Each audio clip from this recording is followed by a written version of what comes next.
জন্মদিনে উপলক্ষে আমি একটা কবিতা বলবো। আমাদের ছোট নদী রবীন্দ্রনাথ ঠাকুর। আমাদের ছোট নদী চলে আঁকে পাকে, বৈশাখ মাসে তার হাঁটু জল থাকে।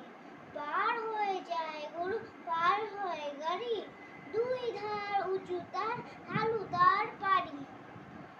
চিক চিক করে বালি, কোথা নাই কাদা, এক ধারে কাশবন ফুলে ফুলে সাদা।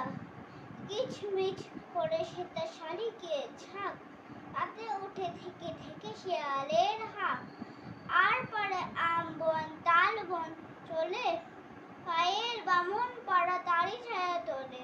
তীরে তীরে ছেলে মেয়ে নাইবার কালে, গামছায় জল ভরে গায়ে তারা ঢালে। সকালে বিকালে কবু নামা হলে পড়ে, আঁচলে ছাকিয়া তারা ছোট মাছ ধরে। পাড়ি দিয়ে মাঝে থালা ঘটিগুলো মাঝে, বধুরা কাপড় কেচে যায় গৃহ কাজে। নমস্কার।